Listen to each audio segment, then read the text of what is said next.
Assalamualaikum warahmatullahi wabarakatuh. Assalamualaikum warahmatullahi wabarakatuh. Sudah Anda menanam hari ini, ingat menanamnya secara organik, tidak bosan-bosan. Pokoknya setiap buka video seperti itu. Tujuannya mengajak teman-teman semua, para pemirsa, para penonton, agar segera ikut-ikutan menanam. Kalau yang sudah menanam, yang masih konvensional, beralih sedikit demi sedikit ke organik. Bagi yang teman-teman yang masih awal-awal, ayo mulai, jangan ragu ya, menanamnya secara organik. Ini ada pertanyaan lagi. Di kompos yang sudah jadi, ada hewan-hewan dan kutu-kutu kecil. Gimana ya cara menghilangkannya? Mohon pencerahan, atau mungkin hewan-hewan yang sudah. Oke, itu intinya. Menurut ini Mbak Yani, di kompos yang sudah jadi ada hewan-hewan kecil dan kutu-kutu putih. Proses dekomposisi, penguraian, ketika kita atur sedemikian rupa, maka akan menimbulkan suhu tinggi, sehingga hewan-hewan itu nanti lama-lama akan pergi sendiri. Ketika kompos sudah matang itu biasanya akan steril seperti itu. Tapi kalau prosesnya, meskipun nanti sudah matang tapi prosesnya itu alami, biasanya cenderung suhu tingginya itu tidak begitu tinggi, sehingga hewan-hewan kecil kemudian kutu-kutu itu masih ada di situ karena dia tidak kepanasan ya. Lah maka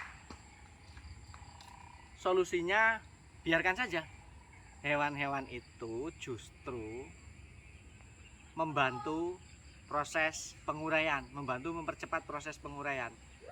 Kenapa hewan-hewannya ada di situ, di kompos? Karena di dalam kompos situlah terdapat makanan dia, maka dia betah di situ. Ya, makhluk hidup itu akan betah di mana ada makanan. Itu instingnya seperti itu. Di mana ada makanan, dia akan betah di situ. Sama, di kompos kita ada makanan, maka hewan-hewan itu di situ.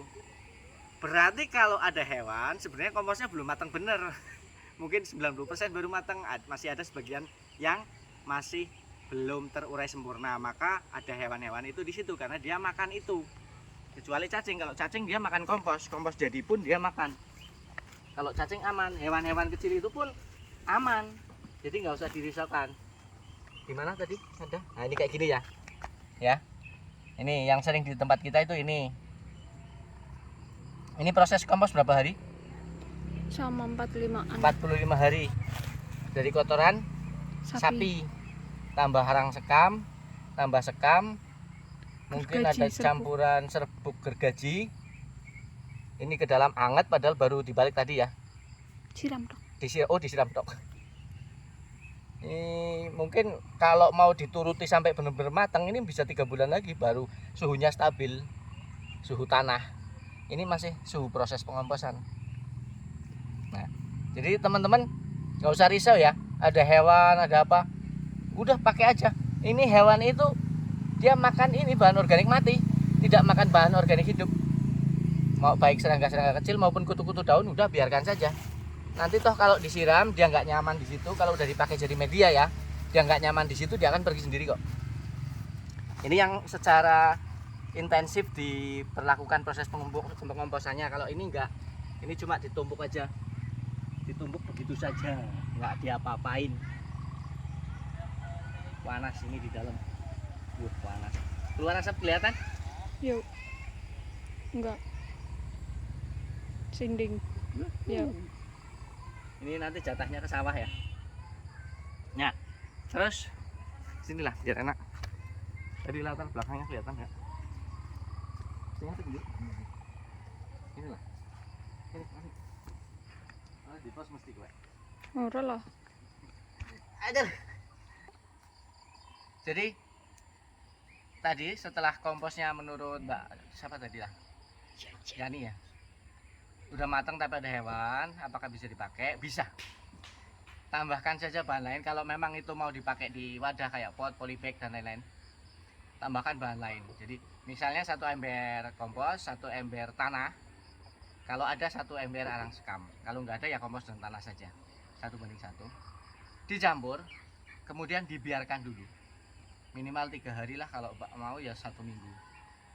Nanti baru dimasukkan ke wadah, kemudian ditanami. Udah gitu aja. Biasanya ya, kalau kita nyampur seperti itu tujuannya nanti akan segera dimasukkan pot, tapi akhirnya lama nggak diproses-proses. Jadi tumpukan itu akan semakin lama di situ. Campuran yang tadi itu bisa 3 hari, bisa seminggu, kadang bisa 2 minggu. Kadang kita kan nggak sempet justru akan semakin bagus ketika kompos dan tanah sudah dicampur, tetapi dibiarkan dulu. Itu lama-lama, semakin lama akan semakin bagus, kondisinya akan semakin stabil. Maka ketika akan digunakan di pot atau di polybag, nantinya tanamannya akan langsung bisa menyesuaikan diri, bisa tenang di situ, nggak stres, dan hasilnya akan lebih bagus lagi. Sama misalnya mau diletakkan di tanah juga seperti itu. Kompos tadi yang sudah jadi tadi tinggal hamparkan saja di tanah. Kalau memang mau cepat-cepat ditanami bisa langsung ditanami, kalaupun tidak justru akan lebih bagus. Bisa 3 hari, bisa seminggu, bisa 2 minggu, nanti akan lebih stabil baik suhunya dan lain sebagainya. Oke ya. Jadi sekali lagi, menurut kami hewan-hewan yang ada di dalam kompos, serangga kecil, kutu-kutu putih itu tidak menjadi masalah. Dia itu di situ karena ada makanan di situ, dan dia itu makan bahan organik mati. Ya, semoga ada manfaatnya. Terima kasih dan assalamualaikum warahmatullahi wabarakatuh. Assalamualaikum warahmatullahi wabarakatuh.